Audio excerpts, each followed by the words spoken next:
तो सुनाओ गुरु जी आओ। अपनी घटना। हाँ हाँ हाँ। पढ़ते थे मैं ओम प्रकाश गांव है यूनिवर्सिटी में पढ़ता था और 1965 सन में सूरज ग्रहण के मेले पर स्वामी ब्रह्मानंद जी वहाँ आए हुए थे।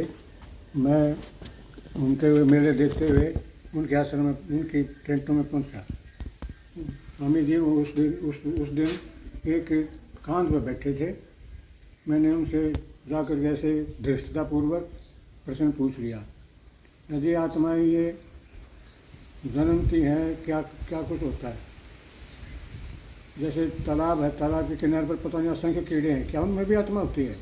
तो इस तरह की मैंने बात पूछी। तो उन्होंने कहा, भाई क्या करता है तू? आज मैं तो यूनिवर्सिटी में पढ़ता हूँ। बोला तू पढ़ ले भाई, ये बात फिर करिए, पढ़ना बात।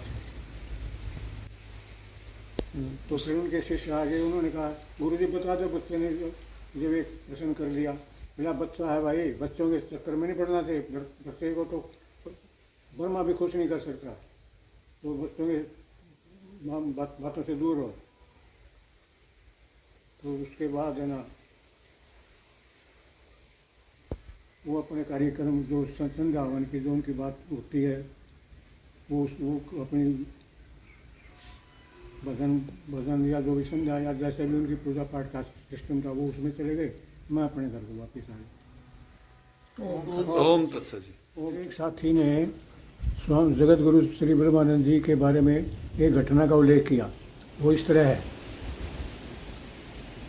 वो पचरंगा झंडा तो रखते ही थे और उनके साथ देवियाँ भी होती थी। तो पुलिस में किसी ने कोई शिकायत कर दी होगी कि ये सन्यासी है कि कभी कोई और इसी तरह कोई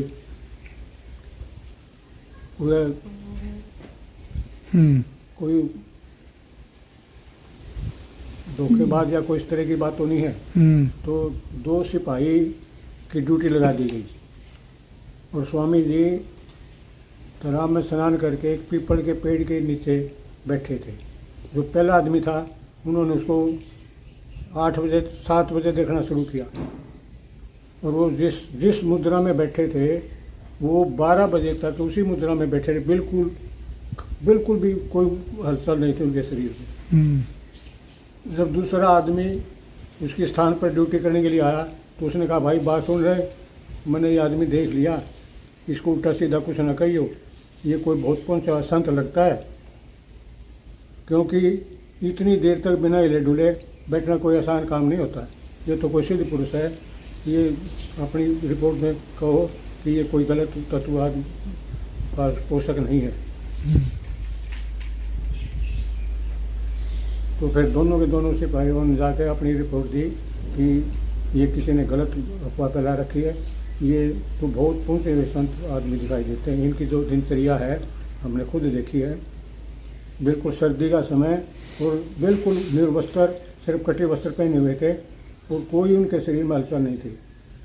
तो फिर पूछ लिया मैंने कि स्वामी जी आप निर्वस्त्र और हमने तो कंबल में भी सर्दी लग रही है। बोला भाई तुम अंदर से हिलते हो इसलिए तुम्हें सर्दी लगती है, अंदर से स्थिर हो जाओ फिर नहीं हिलोगे। बोला जी हम तो इस तरह से हिलते हैं। बोला तुम अंदर से हिल रहे हो, अंदर से सख्त हो जाओ शरीर भी सख्त हो जाएगा। तो बोला भाई ये तो पहुँचे हुए संत दिखाई देते हैं, इनको आदर मिलना चाहिए, न कि इनकी इंक्वायरी से। तो इस तरह से फिर उन्होंने अपनी रिपोर्ट दे करके और दोनों के दोनों ड्यूटी से वो हो गए। कहाँ की जी गुरु जी ये घटना? कुरुक्षेत्र की। कुरुक्षेत्र की, कुरुक्षेत्र ब्रह्म सरोवर के आसपास की ये घटना है। हाँ। उस समय आप ना विद्या अध्ययन कर रहे थे, उस समय की बात? उससे दिन की बात है। उससे दिन की बात है जिस दिन आपने हाँ। वो उस दीवार के ऊपर बैठे मिले।